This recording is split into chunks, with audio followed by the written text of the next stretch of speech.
दोस्तों, जय भीम, जय भारत, जय कांसी राम, जय पेरियार। वाहे गुरु जी का खालसा, वाहे गुरु जी की फतेह। हम उत्तर भारत, मध्य भारत और दक्षिण भारत के सभी लोग मिलके एक कांसी राम साहब, बाबा साहब के सपने का कारवा लेके चले हैं। ये 3 दिन में जो हमें मीरी पीरी सेंटर में सीखने को मिला, उसमें मूल चीज़ ये रही कि अगर हमारा कहीं भला हो सकता है तो वो सिर्फ शासक बनने पर ही भला हो सकता। सामाजिक आर्थिक जो भी समानताएं हैं वो हमें शासक बनने के बाद ही प्राप्त हो सकती हैं।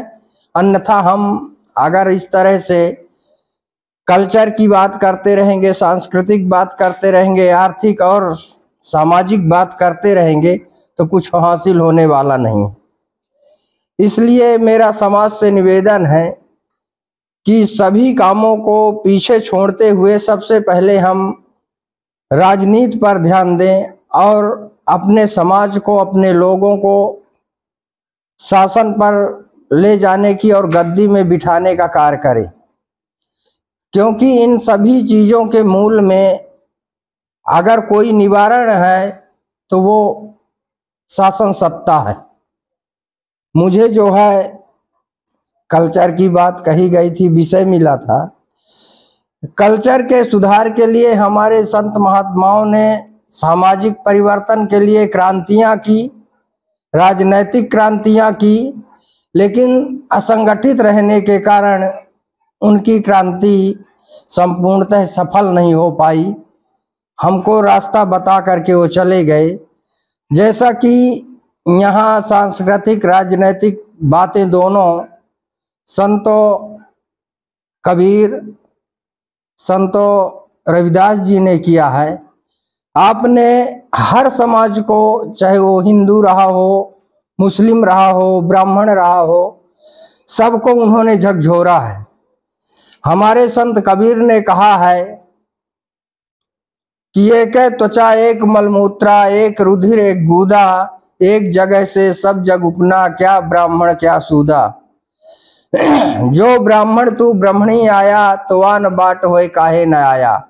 उन्होंने ब्राह्मणों से सीधा सवाल किया कि अगर तू अपने आप को सबसे उच्च बताता है, सबसे श्रेष्ठ बताता है, तो फिर उस गंदे रास्ते से तू क्यों आया जिस रास्ते से ये शूद्र आता है। तू दूसरा अपना रास्ता क्यों नहीं सुना। और जो हमारे शरीर में पाया जाता है, हाड़ मांस चमड़ा, तो तुम्हारे शरीर में क्यों पाया जाता है। अगर तू सबसे उच्च है तो तेरे शरीर में ये चीजें नहीं होनी चाहिए। इसी तरह हमारे संत रविदास जी ने भी कहा है कि एक नूर से सब जग उपना, क्या ब्राह्मण क्या सूदा। संसार में सब कोई एक ही तरह से पैदा होता है, एक ही तत्व से पैदा होता है, किसी के लिए कोई दूसरा तत्व नहीं है। इसलिए हमें इस बात को छोड़ देना चाहिए कि इस संसार में कोई छोटा है, कोई बड़ा है, हम सब समान हैं। रही राजनीति की बात, राजनीति में हमें अगर कलेक्टर बनना है तो कलेक्टर बनने के लिए हमें कम से कम 25 से 30 साल का समय देना पड़ता है। कितना भी कम खर्च हो तो 40 से 50 लाख रुपए की व्यवस्था करनी पड़ती है, तब हम जाके जज, मजिस्ट्रेट, कलेक्टर, एसपी बन सकते हैं।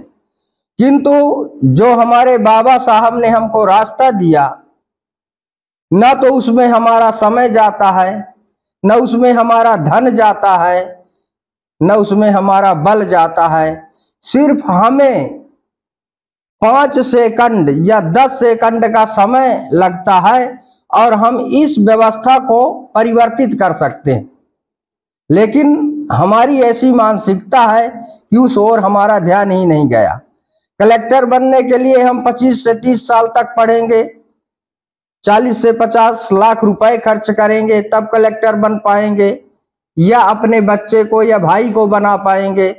लेकिन अगर हमें एक सांसद चुनना है तो हमें सिर्फ 5 सेकंड में वोट दे के चले आना है और उसे दिल्ली में भेज देना है।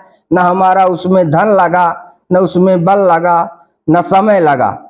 इसलिए हमें ऐसा मार्ग चुनना चाहिए कि जो सर्वश्रेष्ठ कुर्सी में भेजता है। हम पढ़े हो तो भी भेज देगा, अनपढ़ हो तो भी भेज देगा। इसलिए हम ऐसी व्यवस्था क्यों नहीं करते हैं जिसमें न तन, न धन, न मन, कुछ भी बहुत देर तक खर्च नहीं होता।